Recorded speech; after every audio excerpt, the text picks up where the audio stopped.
পশ্চিমবঙ্গে তো বিজেপি জিতেছে, সবাই ভাবিচ্ছে এবার মুসলমানদের উপরে বিপদ আসিছে, তবে মুসলমানদের উপরে না, বিপদ আসিছে দরিদ্র হিন্দুদের উপরে। বেচারারা গরু পাইলে কোরবানির টাইমে বিক্রি করবে মুসলমানদের কাছে, এখন মুসলমানরা কিনতেছে না গরু, কে বিপদে পড়তে চায়? গরুই যে দিতে হবে কোরবানি তা তো না, অন্য পশু কোরবানি দিবে। এখন হিন্দু গরু খামারিদের মাথাত হাত শুরু হয়ে গেছে কান্নাকাটি। এডিটর সাহেব দেখান কিছু ক্লিপ। তো আমাদের মরা ছাড়া কোনো লাইন নেই, আমাদের প্রচুর টাকা দেনা আছে, আত্মহত্যার পথে আমাদের যেতে হবে। খাটালে কম বেশি 10-20 লাখ টাকার এক একজনের কাছে গরু আছে, আমাদের 8 লাখ 10 লাখ, কারো যে যেমন বড় ব্যবসা করে তার তেমন দেনা আছে। এই কুরবানিতে গরু যদি না বিক্রি করতে পারি তাহলে আমরা তো পুরো নিঃস্ব হয়ে যাব। প্রত্যেক সরকারকে বলবো এইভাবে না মেরে আমাদের হাতে বিষ তুলে দেখ, আমরা বিষ খাই। হিন্দুদের এইভাবে বাঁচানো যায় না দাদা ভাই, এইভাবে একদম টোটালি বাঁচা। শুভেন্দু অধিকারী মহাশয় ভুল করছেন, নির্দিষ্ট সালে যেমন কুরবানির প্রথা চলছিল সেই প্রথা চালু করে। আমার ঋণ আছে 9 লাখ টাকা, ঋণের বোঝা শুভেন্দু অধিকারীকে নিতে হবে, নাহলে আমার স্বামী সুইসাইড করবে বলছে, সন্তান অনাথ হবে, কিভাবে চালাবো? আমি তো মেয়ে মানুষ, আমার কি বাইরে যাওয়ার ক্ষমতা আছে? আমি কি ইনকাম করবো? নির্দিষ্ট সময় দেওয়া হোক মানুষকে। দেখেছেন এইরকম ক্লিপ আপনি অসংখ্য দেখবেন ফেসবুকে, ইউটিউবে। আরো কয়েকটা দেখান এডিটর সাহেব। বাবা আমি বলতেই পারছি না, আমার গরুগুলো বিক্রি হোক, আমার ছেলেটা যাতে বেঁচে থাকে সেই চেষ্টা করো। গরু যদি বিক্রি না হয় আমার ছেলে মরে যাবে, কথা বেরোয় না। আমি কি বলবো, আমি মনে আনতে পারছি না। ওরা আমার এক প্যাকেট বিষ কিনে দেয়, আমি বিষ খাই, আমার ওষুধ নেই, আমি সকাল থেকে ওষুধ খাতে পারি। এই গরুগুলো 3 দিন খাওয়া দিতে পারছি না, এই মুহূর্তে গরুগুলো মরবে এবং আমরা মরবো, আমাদের পরিবার মরবে। দড়ি নিয়ে ঘুরছেন কেন? ঘোড়ায় দড়ি দেওয়া ছাড়া আমাদের বিকল্প কোনো রাস্তা নেই। কুরবানি না করতে বলে মুসলমানরা জব্দ হয়ে যাবে, আপনার কি মনে হয়? জব্দ আমরাই হচ্ছি, আমাদের মরা ছাড়া কোনো উপায় নেই। শুধু আমি মরবো না, আমার সঙ্গে আমার পরিবার মরবে। 1.5 লাখ টাকা দেনা আছে এই গরুর উপরে, কিন্তু আমরা কি করব? আমরা শিক্ষিত ছেলে, সরকার একটা চাকরি দিতে পারছে না, কিন্তু আমাদের পেটে লাথি মারছে সরকার। সরকার যদি না দেনার দায় নেয় তাহলে আমাদের গলায় দড়ি দিতে হবে, বিষ খেতে হবে বা আত্মহত্যা করতে হবে। যেরকম সারদায় হয়েছে, কত লোক মারা গিয়েছে, তাহলে এও তো সেরকম পরিস্থিতি পড়ে গেছে। গরু বিক্রি না হলে আমাদের না খেয়ে মরতে হবে।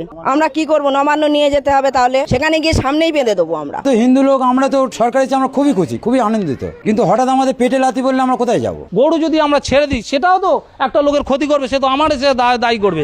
আজ যদি আমি একটা গরু ছেড়ে দিই আমার টাকা চলে যাবে, আমার জীবন চলে যাবে, কিন্তু ওই যদি গরুটা গিয়ে যদি 10টা লোকের ক্ষতি করে তার দায় কে নেবে? সরকার দায়িত্ব নিয়ে বলুক, গরু বাছুরগুলো আমরা নিয়ে নেবো, ন্যায্য মূল্যে নিয়ে নেবো, আমরা মুসলিমদের কাছে বেচবো না, তারা নিয়ে তারা কি করবে তারা বুঝুক। ব্যবসা না করতে দিলে তো আমরা মরে যাবো, তাহলে আমরা কি খাবো সারা বছর? যে যার মরতে হবে, এছাড়াও পথ নেই। আমাদের নিজেদের খাওয়া হবে না, গরুগুলোর কোত্থেকে বসিয়ে খাওয়া দেবো, গরুটা কি করে রাখবো? তা আমরা তো মারা পড়ে যাবো। আমি গরিব মানুষ, আমার সময়তে একটা বেচতে হবে, সেটাকে হাক পাবো না, কেউ আসবে না সেখানে। সেখানে যদি না পাই আমি আর কি করবো, কোথায় যাবো? আমি তো বিয়ে দিতে গেলে আমার তো সম্মান একটা লাগবে, এখানে পয়সার দরকার, অসুখ বিসুখ হলে সেখানে একটা বাথরুম বেচতে হবে, একটা পাবো না। আমি এটা যদি না পাই তাহলে আমি কি করি? আমরা এখন হতভাগা, সরকারের আইনে আমাদের এ সংসার চলবে না।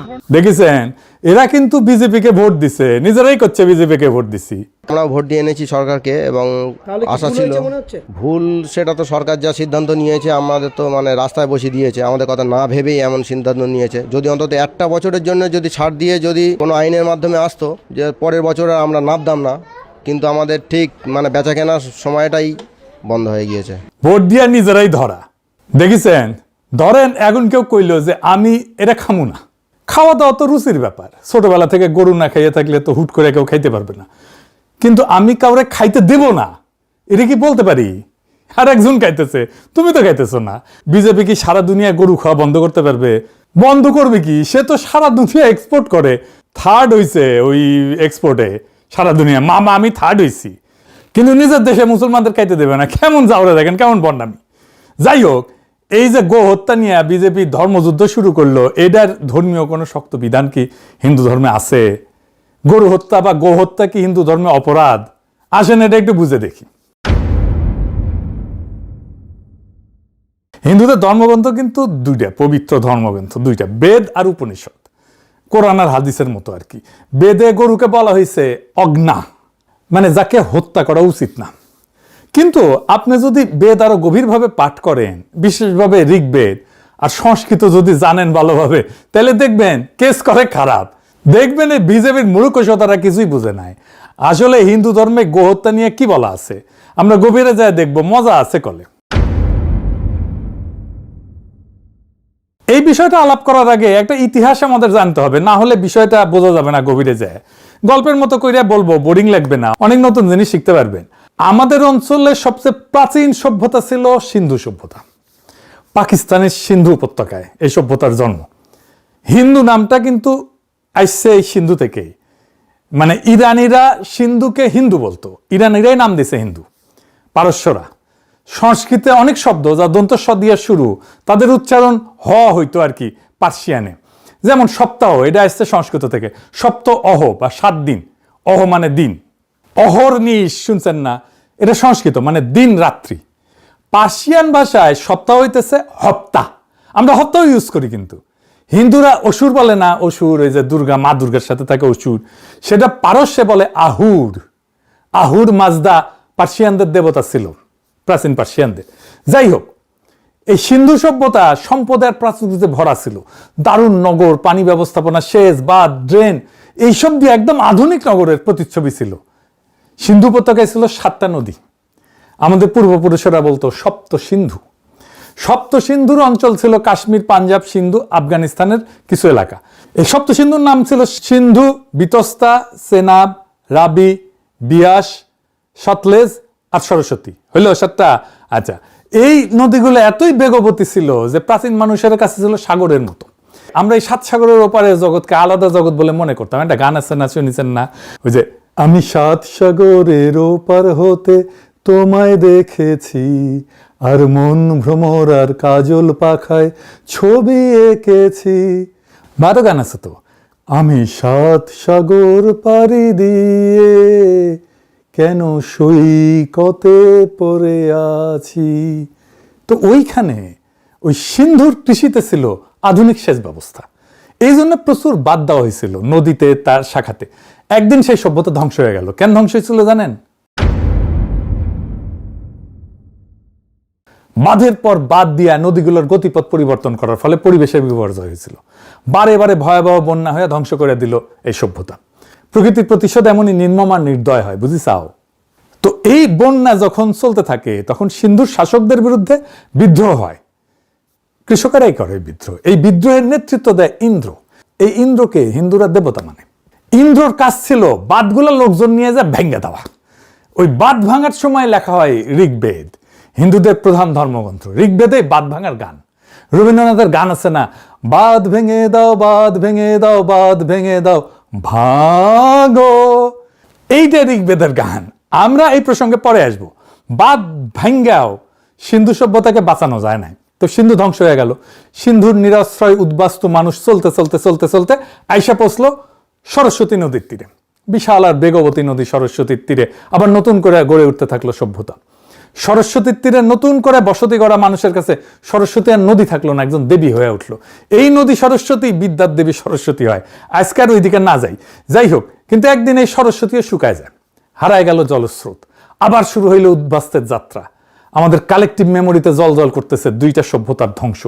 জন্ম নিল প্রবাদের, অভাগা যেদিকে চায় সাগর শুকায় যায়। মিলাইতে পারেন এবার? মজা লাগতেছে না? এখন সব পকপকা হয়ে যাইতেছে, কোনটা কোটি থেকে আসিচ্ছে। আবার শুরু হইলো উদ্বাস্তুর মতো যাত্রা। তাদের একাংশ এসে পৌঁছালো আরো সমতলে আর এক সরস্বতীর মতো বেগবতী নদীর তীরে, তার নাম গঙ্গা। এই হইতেছে হিন্দু সম্প্রদায়ের জার্নি। কি একটা প্যাথেটিক অবস্থা দেখেন, যে সিন্ধু উপত্যকায় তাদের ধর্মের জন্ম, যার নামে তাদের পরিচিত ধর্ম, সেইটা পড়েছে পাকিস্তানে। সেই পাকিস্তানে বোমা মারা লাগে তাদের। যাই হোক, এইবার আসেন আমাদের আসল আলাপে। সংস্কৃতে গো শব্দের অর্থ কি? সংস্কৃতে গো শব্দের মানে শুধু গরু না। গো মানে জল, গো মানে নদী, গো মানে প্রবাহ, এবং সবচেয়ে গুরুত্বপূর্ণ গো হত্যা মানে বৈদিক যুক্তিতে নদী হত্যা। গো হলো জল বা পানির একটা সমার্থক শব্দ। ঋগ্বেদের ভেতরে গো শব্দ জল বা পানি অর্থে বহুবার ব্যবহৃত হয়েছে, অন্তত 12টা জায়গা। এই কারণেই হিমালয়ে গঙ্গার উৎসমুখের নাম গোমুখ। গরুর মুখ না গলে, মানে এটা জলের মুখ, জলের উৎস বা পানির উৎস। কিন্তু শুধু আমাদের দেশে না, উত্তরপ্রদেশে একটা নদী আছে গোমতী। ঋগ্বেদে গোমতী নদীর নাম আছে, কিন্তু গোমতী মানে জলবতী, যিনি জল ধারণ করেন। আফগানিস্তান পাকিস্তান সীমান্তে গোমাল বলে একটা নদী আছে। সবগুলোর নামে গো আছে। কেন? গো মানে জল। দক্ষিণ ভারতের বৃহত্তম নদী গোদাবরী। গোদাবরী মানে জল দানকারিণী। গোদাবরীর শাখা আবার গৌতমী, আবার গ। আবার দেখেন বৃষ মানে কিন্তু সার, আবার একই শব্দ থেকে বৃষ্টি মানে যা ঝইরা পড়ে, বর্ষা, বর্ষণ এগুলো আসছে বৃষ ধাতু থেকে। বৃষ ধাতু মানে সিঞ্চন করা, ঝরা। এইটা আবার পরে আসবো। এইবার ঋগ্বেদের সাথে মিলাই দেখি। ঋগ্বেদের সবচেয়ে বেশি বারবার ফিরে আসা গল্প হইতেছে বৃত্তবধ গল্প। বৃত্ত হইলে এক বিশাল সাপ, সে পর্বতে শুতে থাকে, সে 7 নদী আবদ্ধ করে রাখিছে, আবার সেই 7 সমুদ্র। সেই বৃত্তের জন্য 7 নদীতে জল নাই, পানি আসে না, প্রবাহ নাই, জীবন নাই। ইন্দ্র সমরস পান করে, বুঝিস মালকে ওই বৃত্তকে বধ করে বজ্র দিয়া এবং 7 নদী মুক্ত করে। ঋগ্বেদে বলা হয়েছে একটা শ্লোকে, খেয়াল করেন, আমি বাংলায় বলতেছি, মজা আছে এই শ্লোকটার মধ্যে, মজা আছে। মুক্ত হওয়া জলরাশি হাম্বা রবরত দুধেল গাভীর মতো সমুদ্রের দিকে ছুটল। জল আর গাভী একই উপমা। আর এটা দেখেন ঋগ্বেদে, যিনি ওহিকে বধ করে 7 সিন্ধু 7 নদীকে প্রবাহিত করেছেন, যিনি বলের কারাগার থেকে গোসমূহকে মুক্ত করেছেন, তিনি ইন্দ্র। লক্ষ্য করেন একই বাক্যে একই কর্তা, ইন্দ্র, একই সময়ে 7 নদী মুক্ত করা, গো মুক্ত করা। বৈদিক কবির কাছে 2টা আলাদা কাজ না, একই কাজের 2টা নাম। এবার ভাষাতাত্ত্বিক প্রমাণে আসি। বৃত্ত শব্দটা আসছে ব্রি ধাতু থেকে, মানে আবরণ করা, বাদ দেওয়া, ঢেকে রাখা। বৃত্ত মানে আক্ষরিকভাবে যে বাদ দেয়। ইন্দ্রের উপাধি বৃত্ত হন, মানে বাদ বিনাশকারী। বাদ ভেঙে দাও, বাদ ভেঙে দাও, বাদ ভেঙে দাও, ভাঙো। রবীন্দ্রনাথ কেন বাদ ভাঙবার চায় বুঝিছাও। ইন্দ্রের আরেক উপাধি হইতেছে গোত্রভিত, গোত্র ধ্বংসকারী। গোত্র মানে কিন্তু গোত্র না, মানে ট্রাইব না, মানে গোশালা, গোকে যারা বদ্ধ করে রাখে। গোত্রভিত মানে গো বন্ধন ভেদকারী, ধ্বংসকারী। ইন্দ্র বাদ ভাঙে, ইন্দ্র গো বন্ধন ভাঙে, 2টা একই কাজ। এবার পুরোটা যদি একসাথে দেখেন, মানে ঋগ্বেদের নায়ক হইতেছে ইন্দ্র। তার পরিচয় কি? তিনি বাদ ধ্বংসকারী, বাদ ভেদকারী। তিনি প্রবাহের মুক্তিদাতা। তার হাতে বজ্র, এবং সে বজ্র দিয়ে তিনি যা করেন তা হইল বদ্ধ জলকে, বদ্ধ পানিকে, বদ্ধ গোকে মুক্ত করেন। ইন্দ্র মানে আক্ষরিক অর্থে যিনি আবরণ ভেঙে প্রবাহ ফিরে আনেন। তার বিপরীতে দাঁড়ায় আছে তার শত্রু বৃত্ত। সে কি করে? সে বাদ দেয়। বৃত্ত নদী আটকে রাখে পর্বতে, প্রবাহকে বন্ধ করে। যা স্বাভাবিকভাবে চলমান তাকে স্থির করে দেয়। সে বৈদিক ধর্মের শত্রু। 2 পক্ষের মাঝখানে আছে গো। ইন্দ্র আর বৃত্ত, মাঝখানে গো। গো শুধু একটা প্রাণী না, গো হইল সেই সব কিছু যা প্রবাহিত। পানি প্রবাহিত, জল প্রবাহিত, তাই জল গো। নদী প্রবাহিত, তাই নদী গো। দুধ প্রবাহিত, তাই দুধ গো। অমৃত প্রবাহিত, তাই অমৃত গো। বাণী প্রবাহিত, তাই বাণীও গো। আলো প্রবাহিত, তাই কিরণও গো। বৈদিক চিন্তায় গো কোনো বস্তুর নাম না, গো হলো প্রবাহ, শক্তির সাধারণ নাম। এবার বৈদিক নাটকের মূল দ্বন্দ্বটা পরিষ্কার হয়েছে। একদিকে বৃত্ত গোকে বন্দী করে, অর্থাৎ প্রবাহকে বন্ধ করে। অন্যদিকে ইন্দ্র বৃত্তকে বধ কইরা গোকে মুক্ত করে, অর্থাৎ প্রবাহকে ফিরায় আনে। গো মুক্তি মানে বাদ ধ্বংস করা, বাদ ভেদ করা। গো মুক্তি মানে নদীর মুক্তি। গো মুক্তি মানে জীবনের পুনরুদ্ধার। এর উল্টা দিকটাও ঠিক তেমনি স্পষ্ট। গোবন্ধন মানে বাদ নির্মাণ। গোবন্ধন মানে নদী হত্যা। গোবন্ধন মানে বৃত্তের কাজ, প্রবাহকে স্থির করে দেওয়া, জীবনকে শুকায় ফেলা। অর্থাৎ ঋগ্বেদের গোটা নৈতিক কাঠামোর ভালো এবং মন্দর এই বিভাজন যেটা, এটা হইতেছে যিনি প্রবাহ ছাড়েন তিনি ভালো, তিনি ইন্দ্র, তিনি দেবতা। যে প্রবাহ আটকায় সে খারাপ, সে বৃত্ত, তারে ধ্বংস করতে হবে। যিনি গো মুক্ত করেন তিনি নায়ক, আর যিনি গো বন্দি করে সে ভিলেন। এই কাঠামোর বাইরে বৈদিক ধর্মে আর কোনো কেন্দ্রীয় দ্বন্দ্ব নাই। মোদি যদি হিন্দুই হইতো তাহলে তোর তো ফারাক্কাবাদ ভেঙে দেওয়া উচিত। তার ধর্মে তো নিষেধ আছে। তুই তাহলে কিসের হিন্দু হইছু? ক্ষুদ্রকালে সংস্কৃত পড়েছিলাম, নতুন ভাষা, কাব্যিক ভাষা, আগ্রহণীয়া পড়েছিলাম। মূর্খ সদাদের সংস্কৃত শিখায় একটু, আপনাদেরও মজা লাগবে। সংস্কৃত ভাষার গঠনটা একটু অদ্ভুত। বাংলা বা ইংরেজিতে আমরা সাধারণত বস্তুর নাম দিয়ে শব্দ বানাই, গরু, গাছ, পানি, ঘর। কিন্তু সংস্কৃত শব্দ শুরু হয় কোনো কাজ বা গতি থেকে, ধাতু থেকে। প্রথমে একটা ক্রিয়া, প্রবাহিত হওয়া, ঝরা, সিঞ্চন করা। তারপরে সেই ক্রিয়ার চারপাশে গড়ে ওঠে অনেকগুলো শব্দ। একটা উদাহরণ দিই, ধরেন সংস্কৃতে একটা মূল ক্রিয়া আছে শ্রী, মানে প্রবাহিত হওয়া। এই একটা ক্রিয়া থেকে অনেকগুলো শব্দ বাড়াইছে। সর মানে জলাশয়, সরস্বতী মানে নদী, পরে বাণীর দেবী। সরিত মানে স্রোত, সর্পী মানে এটা গলিত ঘি যা প্রবাহিত হয়। দেখেন জলাশয়, নদী, ঘি, এমনকি দেবী, সবকিছু একই পরিবারের, একই ধাতু পরিবারের। কারণ সবার ভেতরে আছে সে একই জিনিস, প্রবাহ। আর একটা ক্রিয়া আছে দুহ, মানে দহন করা, অর্থাৎ চেপে চেপে কিছু বের করা। এই থেকে আসছে দুহিতা, কন্যা যিনি গৃহে দুধ দহন করেন, পরিবারের প্রাণের প্রবাহ আনে। দুগ্ধ আসছে দু থেকে, মানে যা দহনে বের হয়। দঘ্রি মানে দহনযোগ্য গাভী। আবার সে একই প্রবাহের ছবি, গাভী থেকে দুধ, কন্যা থেকে বংশ। ক্রিয়া বৃষ মানে সিঞ্চন করা, ঝরানো। আই থেকে আসছে বৃষ, সার। গাভীতে প্রাণ সিঞ্চন করে, বর্ষা বর্ষণ আকাশ থেকে ঝরে। সার আর বৃষ্টি একই পরিবারের, কারণ দুজনেই সিঞ্চন করে। আর একটা ক্রিয়া খড়, এই থেকে ক্ষীর, দুধ যা খরিত হয়।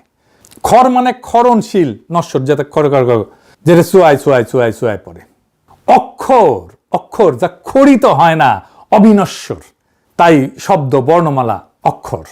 দুধ ঝরে, জীবন ঝরে, কিন্তু পবিত্র শব্দ ঝরে না। তিনটা শব্দ একই পরিবারের। এখন দেখেন কি হচ্ছে, দুধেল গাভী, প্রবাহিত নদী, ঝরা বৃষ্টি আমাদের কাছে তিনটা আলাদা জিনিস। গরু একটা প্রাণী, নদী একটা ভৌগোলিক বস্তু, বৃষ্টি একটা আবহাওয়া। কিন্তু বৈদিক ভাষায় তিনজনে একই ক্রিয়া পরিবারের সদস্য, বস্তু আলাদা কিন্তু সবার ভিতরে একই জিনিস, কিছু একটা চুয়ায় পড়তেছে, প্রবাহিত হইতেছে। এই কারণেই গো শব্দটার সঙ্গে গাভী, পানি, দুধ, কিরণ, বাণী সব যাইতে পারে। সংস্কৃত শব্দ মানে বস্তু না, শব্দ মানে গতি, শব্দ মানে একটা ধাতু, একটা ক্রিয়া। যেখানেই প্রবাহ সেখানেই গো।